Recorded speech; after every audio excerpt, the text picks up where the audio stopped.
Hello વિદ્યાર્થી મિત્રો, આજના વિડીયોમાં આપણે ધોરણ 6 ગણિતની સ્વાધ્યાય પોથીનું સોલ્યુશન પાઠ 1 સંખ્યા પરિચય એ જોઈએ છીએ.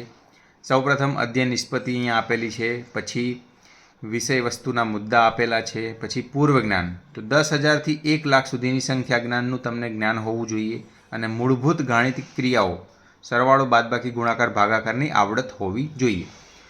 તો પછી આપણે આગળ વધી શકાય. તો પહેલો પ્રશ્ન છે, યોગ્ય વિકલ્પ પસંદ કરો. તો પહેલો છે 4,28,721માં 2ની દરેક સ્થાન કિંમતોનો ગુણાકાર શું મળે? તો જુઓ, આ 2 છે, એની સ્થાન કિંમત થશે એકમ, દશક, સો, હજાર, 10,000, 20,000, બરાબર? 20,000 ગુણ્યા આ 2ની સ્થાન કિંમત છે 20. તો 20,000 ગુણ્યા 20 કરશો ને એટલે જો 1, 2, 3, 4, 5 મીંડા થશે અને 2 દૂની 4 એટલે એકમ, દશક, 100, 1000, 10,000, 4 લાખ થશે. તો એ ઓપ્શન સી આવે છે, બરાબર? 4 લાખ. બીજો છે 7 અંકની સૌથી મોટી સંખ્યા 1 ઉમેરતા કઈ સંખ્યા મળે? તો 7 અંકની સૌથી મોટી સંખ્યામાં 1 ઉમેરીએ એટલે આપણને ડી ઓપ્શન 1 કરોડ મળે. 3 ગુણ્યા 10,000 વત્તા 7 ગુણ્યા 1,000 વત્તા 9 ગુણ્યા 100 વત્તા 0 ગુણ્યા 10 વત્તા 4 એટલે સી ઓપ્શન આવશે 37,904. ચોથો 9,578 માટે નીચેનામાંથી શું સાચું છે? જો 9ની સ્થાન કિંમત જોશો તમે તો 9 ગુણ્યા 1000, તો 9 ગુણ્યા 1000 અહીંયા રહ્યું. 5 ગુણ્યા 100, 5ની સ્થાન કિંમત 100, તો 5 ગુણ્યા 100. 7ની 70, તો 7 ગુણ્યા 10 અને 8માં એકમ આવશે એટલે 8 ગુણ્યા 1. બી ઓપ્શન આવશે, બરાબર? 5 નંબર 5, 9 અને 6 અંકો વડે અને કોઈ પણ એક અંકનો 2 વખત ઉપયોગ કરીને બનતી 4 અંકની મોટામાં મોટી સંખ્યા કઈ? તો ઓપ્શન ડી આવશે 9,965. 6 ભારતીય સંખ્યાલેખન પદ્ધતિ મુજબ 5,86,95,376 કેમ દર્શાવશો? તો આ રીતના દર્શાવશું. જો અહીંયાથી પહેલાં 3 અંકમાં કોમા કરીશું, પછી બીજા 2 અંકમાં કોમા, એ રીતના ભારતીય પદ્ધતિ આવે. 7 નંબર 1 મિલિયન એટલે 10 લાખ.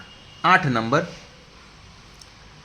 63,50,947 સંખ્યામાં 6નું સ્થાન બદલ્યા વગર બાકીના અંકોની ફરી ગોઠવણી કરતાં સૌથી નાની સંખ્યા કઈ બને? તો સી ઓપ્શન આવશે. 9માં 3 અલગ અલગ અંકો ધરાવતી 5 અંકની સૌથી મોટી સંખ્યા, તો સી ઓપ્શન આવશે અહીંયા 99,987. 10 3 અલગ અલગ અંકો ધરાવતી 4 અંકની સૌથી નાની સંખ્યા કઈ? તો ડી ઓપ્શન આવશે 1,002. 11 1 લાખની તરત પહેલાંની સંખ્યા, તો 99,999 એ આવશે. 12 1 મિલિયનની તરત પછીની સંખ્યા એટલે આ 1 મિલિયનને 1 એ સંખ્યા આવશે, બી ઓપ્શન. બીજો ખાલી જગ્યા પૂરો. 13 10 મિલિયન એટલે 1 કરોડ અને 10 લાખ એટલે 1 મિલિયન. 14 10,000 એટલે 1 લાખ. 15 એકમમાં 5 આવતો હોય તેવી 6 અંકની નાનામાં નાની સંખ્યા, તો એ આવશે 1,05,000. 1,06,159ની તરત પછીની સંખ્યા, તો 1,06,160. 17માં જવાબ આવશે 1,000. 18માં જવાબ આવશે 6. ત્રીજો પ્રશ્ન સૂચના મુજબ કરો. ઉતરતા ક્રમમાં ગોઠવો. આ બધી સંખ્યા છે, ઉતરતા ક્રમમાં ગોઠવવાની. તો પહેલી સંખ્યા આ આવશે, આપણને દેખાય જ છે, 25,843. બીજી આવશે 13,584. ત્રીજી આવશે 8,435 અને પછી આવશે 5,348 અને 4,835. આ રીતના ઉતરતા ક્રમમાં ગોઠવીશું. 20 નંબર છે, પૃથ્વીની ત્રિજ્યા 6400 કિલોમીટર અને મંગળની ત્રિજ્યા આપણને મીટરમાં આપી છે 43 લાખ મીટર. તો કોની ત્રિજ્યા મોટી અને કેટલી? તો પૃથ્વીની ત્રિજ્યા આપણે 6400 કિલોમીટર, એને મીટરમાં કન્વર્ટ કરીએ તો 64 લાખ મીટર થશે. મંગળની ત્રિજ્યા 43 લાખ મીટર છે. તો બંનેનો તફાવત શોધીશું. તો 64 લાખ માઇનસ 43 લાખ, તો 21 લાખ મીટર મોટી છે. તો આપણે કહી શકીએ પૃથ્વીની ત્રિજ્યા 21 લાખ મીટર મોટી છે. 21 7 અંકની મોટામાં મોટી સંખ્યા અને 8 અંકની નાનામાં નાની સંખ્યાનો તફાવત શોધો. તો 7 અંકની મોટામાં મોટી સંખ્યા 99,99,999 અને 8 અંકની નાનામાં નાની સંખ્યા 1 કરોડ થશે. સંખ્યાનો તફાવત 1 કરોડમાંથી 99,99,999 કાઢીશું, તફાવત 1 થશે એટલે 1 જવાબ આવશે. 22 2047665 અંકોનો માત્ર એક વખત ઉપયોગ કરી બનતી 6 અંકની સૌથી મોટી અને સૌથી નાની સંખ્યાનો સરવાળો કરો. તો સૌથી મોટી સંખ્યા 7,65,420 અને સૌથી નાની સંખ્યા 2,04,567. બંને સંખ્યાનો સરવાળો કરી એટલે 9,69,987 મળે. એક ફેક્ટરીની ટાંકીમાં 35,874 લીટર કોલ્ડ્રિંક્સ ભરેલ છે. તો તેમાંથી 200 મિલીની કેટલી બોટલ ભરી શકાય? તો કુલ કોલ્ડ્રિંક્સનો જથ્થો 35,874 લીટર, 1 લીટર બરાબર 1000 મિલીલીટર.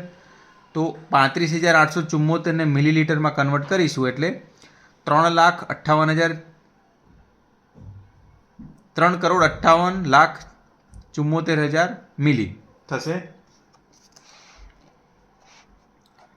200 મિલીની કેટલી ભરી શકાય બોટલ?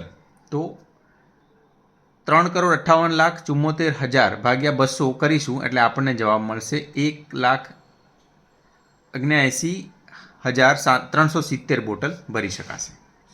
24મો, એક બોક્સમાં 5 દવાની પટ્ટીઓ છે.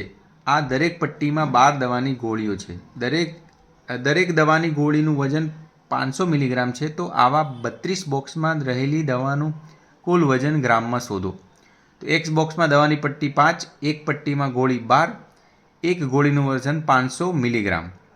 એક બોક્સમાં રહેલી દવાનું વજન બરાબર 5 × 12 × 500 થશે એટલે 30,000 મિલીગ્રામ થશે.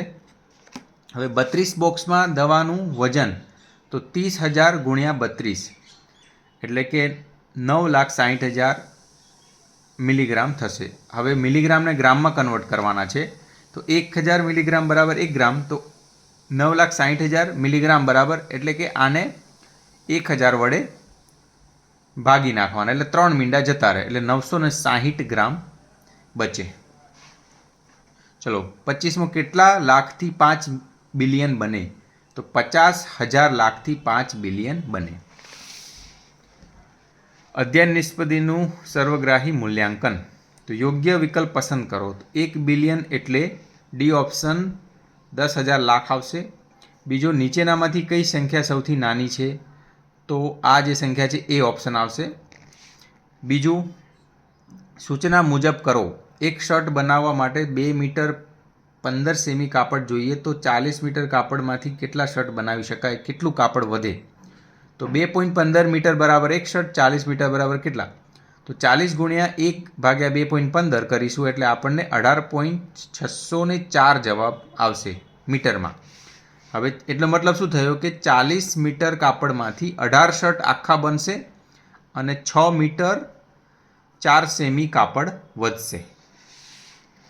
ચોથો, એક મશીન એક દિવસમાં 2825 સ્ક્રૂ બનાવે છે તો જાન્યુઆરી 2018માં તે કેટલા સ્ક્રૂ બનાવશે? એક દિવસમાં સ્ક્રૂ 2825 સ્ક્રૂ, તો જાન્યુઆરી માસમાં આપણે 31 દિવસ હોય બરાબર, એટલે 2825 × 31 એટલે 87,575 બનાવે સ્ક્રૂ.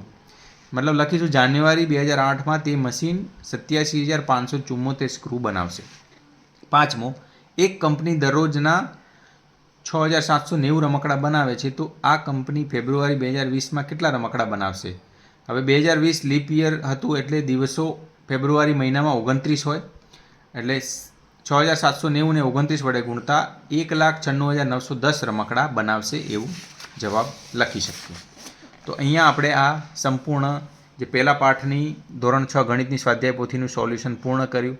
આ વિડીયો કેવો લાગ્યો કોમેન્ટ કરીને જરૂરથી કહેજો અને અમારી ચેનલને સબસ્ક્રાઈબ ના કરી હોય તો સબસ્ક્રાઈબ કરી દેજો. ધન્યવાદ.